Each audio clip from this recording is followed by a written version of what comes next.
Assalamualaikum warahmatullahi wabarakatuh. Berjumpa kembali di channel Al Husain, sebuah channel yang membaca tentang sejarah perjuangan para pahlawan bangsa Indonesia. Kita lanjutkan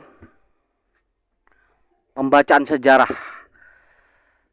yang dikarang oleh ulama bangsa Indonesia yang bernama Profesor Dr. Buya Hamka, yang berjudul Dari Perbendaharaan Lama.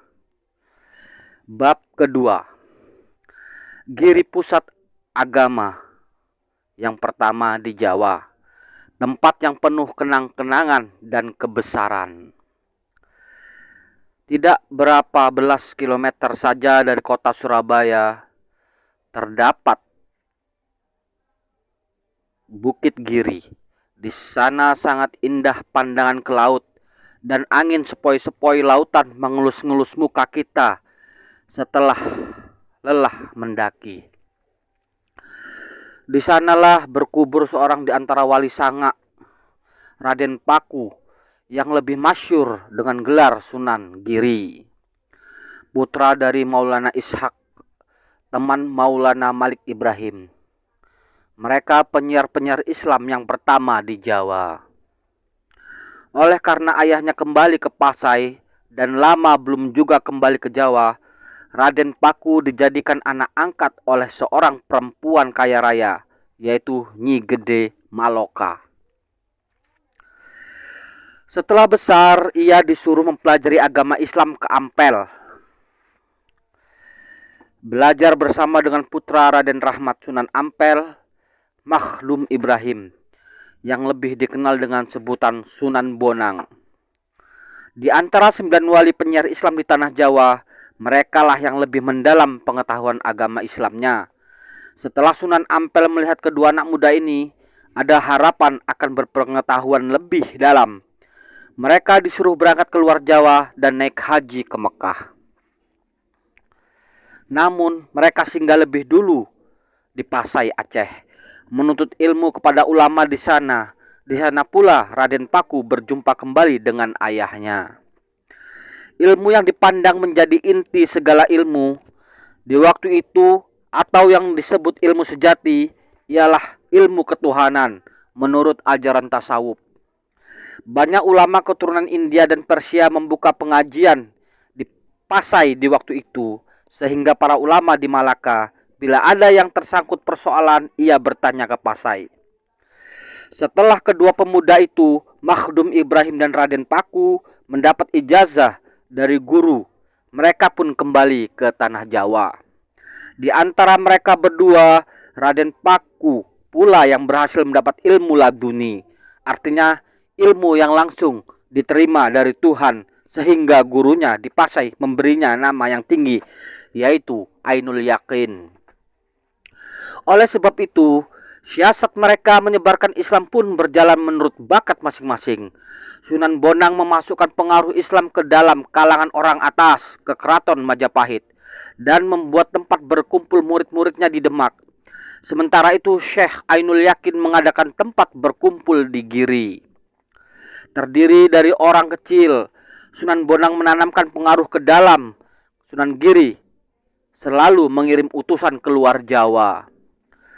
Terdiri dari pelajar, saudagar, dan nelayan. Dari Pulau Madura sampai Bawean dan Kangean, bahkan sampai ke Ternate dan Haruku. Siasat Bonang memberikan didikan Islam kepada Raden Fatah, putra Raden Majapahit, terlebih dahulu menjadikan Demak Bintoro untuk menegakkan negara Islam yang pertama. Tampak berat kepada para politikus, siasat Sunan Giri mengajarkan agama Islam dan mengirim mubaligh kemana-mana adalah siasat mendekati masyarakat. Sunan Bonang berhasil mendirikan kerajaan Demak, namun harapannya agar Demak menjadi pusat Islam selama-lamanya tidak berhasil. Setelah naik hanya 3 orang saja, Raden Patah dan Patih Unus, bergelar Pangeran Terenggano. dirampas oleh Adiwijoyo Adipati Pajang 1546 Masehi. Dari Pajang dirampas pula oleh Ki Gede Pemanahan dan dipindahkan ke Mataram. Sampai di sanalah banyak ajaran Islam dicampurkan dengan ajaran Hindu dan Buddha. Kedudukan Giri tetap teguh sebagai pusat keagamaan. Anak cucu Sunan Giri mempertahankan keistimewaan Giri sebagai pusat agama sampai ketika Mas Rangsang hendak memakai gelar Sultan Kota lantikan dari Giri. Setelah melihat keislaman Mataram telah banyak berubah, Sunan Giri membantu Adipati Surabaya dan Adipati Madura berontak melawan Mataram 1615 Masehi. Tahun 1625 Masehi masih berperang. Adipati Jawa Timur melawan Mataram dan Sunan Giri tetap pelopor. Namun perlawanan itu kalah. Sunan Giri ditangkap dan dibawa ke Mataram. Kemudian diantarkan pulang ke Giri kembali. Diturunkanlah gelar kebesarannya dari Sunan menjadi Panembahan. Setelah Sultan Agung wafat dan digantikan oleh putranya Amangkurat I, Trunojoyo memberontak pula melawan Sunan Amangkurat dan Company.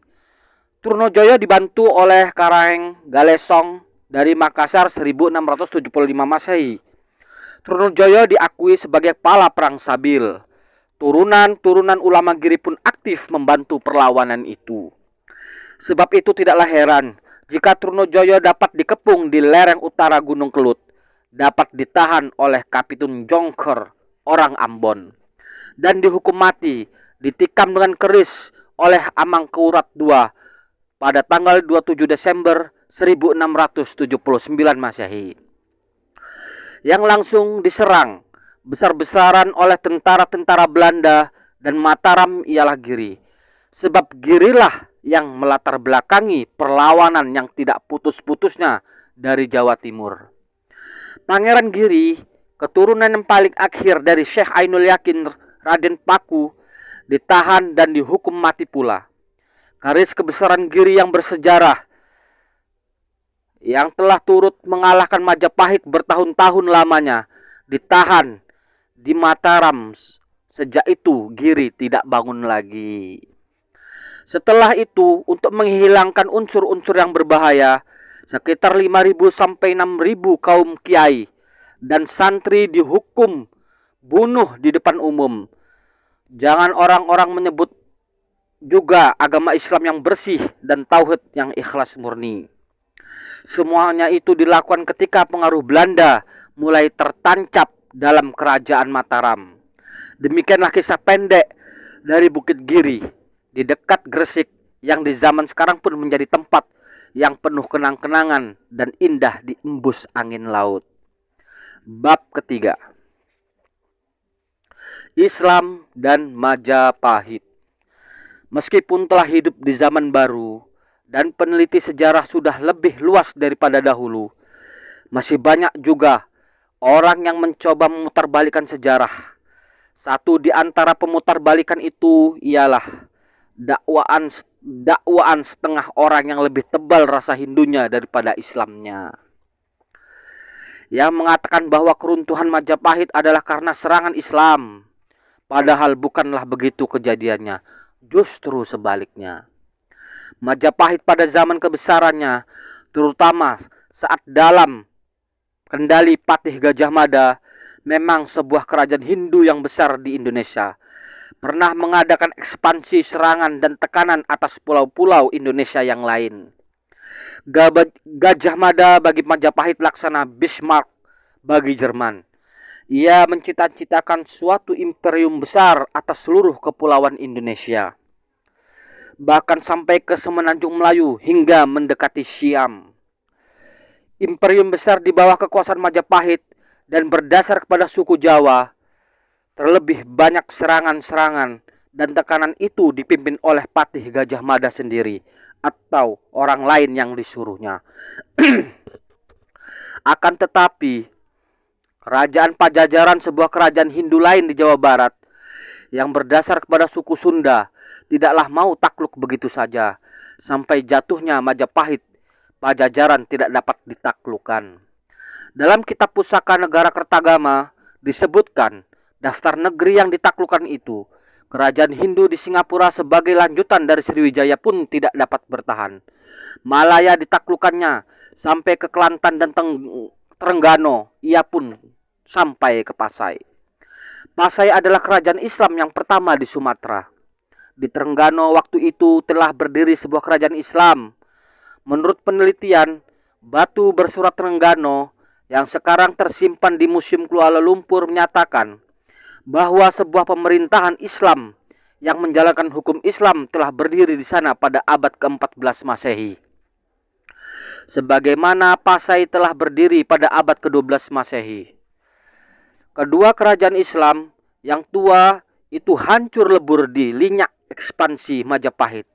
Sekitar tahun 1360 Masehi, Gajah Mada meninggal dunia dengan menceburkan diri ke dalam laut pada tahun 1364 Masehi. Jadi Majapahitlah yang menyerang dua kerajaan Islam itu dengan kekerasan senjatanya. Setelah itu Pasai pun tidak pernah bangun lagi sebagai suatu kerajaan. Hanya tinggallah ulama-ulama yang merasa kecewa karena semarak Pasai telah hilang. Pelabuhan telah dangkal, kapal-kapal dagang pun tidak banyak lagi yang berlabuh. Negeri sudah laksana dikalahkan Garuda. Kerajaan telah jatuh. Semangat ulama-ulama Islam itu tidaklah kendur. Meskipun Pasai tidak menjadi pusat politik, ulama-ulama itu menjadikannya sebagai pusat penyiaran Islam. Di dalam sejarah Melayu, Tun Sri Lanang menulis bahwa setelah Malaka naik dan maju, senantiasa para ahli agama di Malaka menanyakan hukum-hukum Islam yang sulit ke Pasai. Apabila ada orang-orang besar Pasai datang berziarah ke Malaka, mereka disambut juga oleh Sultan-Sultan Malaka dengan serba kebesaran. Mereka telah melakukan pekerjaan besar jika Pasai diserang dengan kekerasan senjata dan ditaklukkan. Mereka pun berniat pula hendak menaklukkan Majapahit itu sendiri. Bukan dengan kekerasan senjata, melainkan dengan keteguhan cita atau ideologi menurut kita sekarang. Tren kita sekarang. Mereka pun berangkat ke tanah Jawa, menetap di Jawa Timur Gresik, menyiarkan Islam sampai berniaga atau berniaga sambil menyiarkan Islam. Terdapatlah nama-nama Maulana Malik Ibrahim dan Maulana Ibrahim Asmoro dan Jumadil Kubro. Beliau ayahnya Maulana Ishak yang berputrakan Sunan Giri, Raden Paku dan Sunan Ampel Maghdum Ibrahim. Dengan sabar dan rancangan yang teratur, guru-guru Islam berdarah Arab Pasai, Persia, Aceh itu menyebarkan agamanya di Jawa Timur sampai Giri menjadi pusat penyiaran Islam. Bukan saja untuk tanah Jawa, bahkan sampai ke Maluku, hingga Sunan Bonang Malik Ibrahim dapat mengambil Raden Patah, putra Raja Majapahit yang terakhir, Brawijaya, dinikahkan dengan cucunya. Dan akhirnya dijadikan sebagai Raja Islam yang pertama di Demak. Sikap para wali dalam penyiaran agama Islam tidak dapat dicela oleh Raja-Raja Majapahit. Bahkan kekuasaan mereka yang kian besar dalam keagamaan dan keduniawian menyebabkan di antara mereka diakui sebagai adipati dari kerajaan Majapahit. Lebih dari 70 tahun kekuasaan Islam telah ada di Jawa Timur sebelum Majapahit jatuh pada tahun 1478 Masehi. Majapahit jatuh bukanlah karena sikap kekerasan dan penyerangan senjata. Keruntuhan Majapahit sejak Majapahit tidak mempunyai orang besar lagi. Rakyat pun dapat melihat perbedaan pola hidup dari Islam yang selalu menganjurkan kesucian, mencuci muka sekurang-kurangnya 5 kali sehari semalam, mencuci hati dari riya dan takabur, berjamaah ke masjid, bersusun bersaf, tidak ada perbedaan kasta, jauh berbeda dengan ajaran agama dan kehidupan masyarakat Hindu. Semasa Islam masih disiarkan sedemikian, lebih banyaklah hasilnya dan bertambah pengikutnya. Tetapi setelah runtuh kerajaan Demak dan naik Pajang menaklukkan Blambangan dengan kekerasan senjata, Saat Senopati telah pulang ke Mataram, Blambangan pun berdiri kembali. Padahal di zaman Sunan Giri ia sendiri pernah diterima menjadi menantu Raja Blambangan. Percobaan memutar balik sejarah yang mengatakan Majapahit runtuh karena diserang Islam adalah satu kesalahan yang disengaja terhadap sejarah. Inilah cita-cita yang ternama dari Profesor Snok Hogronje yang telah mengetahui bagaimana teguhnya urat keislaman di Indonesia, memberikan saran kepada pemerintah Belanda supaya ditanamkan rasa kebangsaan yang meruncing pada bangsa Indonesia. Maksud ini berhasil. Hilangnya penghargaan kepada Sunan Ampel dan Sunan Giri, tertonjollah ke depan nama Gajah Mada. Turunlah nilai Raden Patah dan Patih Unus yang mencoba mengusir Portugis dari Malaka, dan tertonjollah di kedepan Raja Airlangga. Padahal rasa kebangsaan dengan warna yang demikian itu tidaklah akan memperteguh rasa kebangsaan yang kita bina di saat sekarang, bahkan akan memecahkannya. Sebab jika orang yang masih mengasihi dan memimpikan zaman kehinduan merasa kecil hati melihat runtuhnya Majapahit Hindu, tidaklah kurang dari itu, rasa iba hati bangsa Indonesia yang lebih besar pengaruh Islam pada jiwanya, mengingat sejarah runtuhnya kerajaan Islam Pasai dan kerajaan Islam Trengganu oleh senjata Majapahit. Marilah kita jadikan saja segala kejadian itu menjadi kekayaan sejarah kita, dan jangan dicoba memutarbalikkan keadaan agar kukuh kesatuan bangsa Indonesia di bawah lambayan merah putih. Membusungkan dada Tuan menyebut Gajah Mada. Orang di Sriwijaya akan berkata bahwa yang mendirikan Candi Borobudur itu ialah seorang Raja Buddha dari Sumatera yang pernah menduduki Pulau Jawa. Tuan membanggakan Majapahit, orang Melayu akan membuka isi Tambo Lamonyo Pulau, menyatakan bahwa Hang Tuah pernah mengamuk dalam keraton Sang Prabu Majapahit dan tidak ada satria Jawa yang berani menangkapnya. Memang di zaman jahiliyah kita bermusuhan, kita berdendam, dan kita tidak bersatu. Islam kemudian datang sebagai penanam pertama dari jiwa persatuan. Kompeni Belanda kembali memakai alat perpecahan untuk menguatkan kekuasaannya. Tahukah Tuan bahwa tatkala Pangeran Diponegoro, Amirul Mukminin Tanah Jawa, telah dapat ditipu dan perangnya dikalahkan, Belanda membawa Pangeran Sentot Ali Basya ke Minangkabau untuk mengalahkan Padri. Tahukah Tuan bahwa setelah Sentot merasa dirinya tertipu, sebab yang diperangi itu adalah kawan sepaham dalam Islam, setelah kaum Padri dan raja-raja Minangkabau memperhatikan ikatan serbannya sama dengan ikatan serban ulama Minangkabau, sudi menerima Sentot sebagai Amin Islam di Minangkabau, Amir Islam di Minangkabau. Teringatkah Tuan bahwa lantaran rahasia bocor dan Belanda tahu, Sentot pun diasingkan ke Bengkulu, dan di sana beliau berkubur untuk selama-lamanya.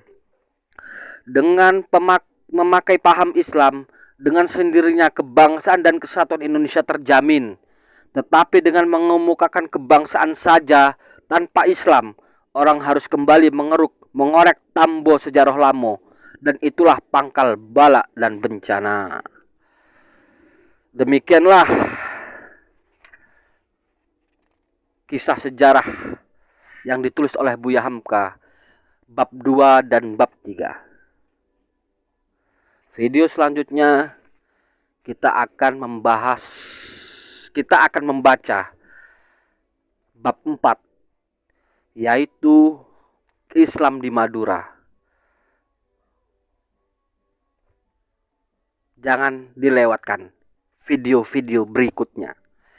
Subhanakallahumma hamdika asyhadu alla ilaha illa anta astaghfiruka wa atubu ilaik. Assalamualaikum warahmatullahi wabarakatuh.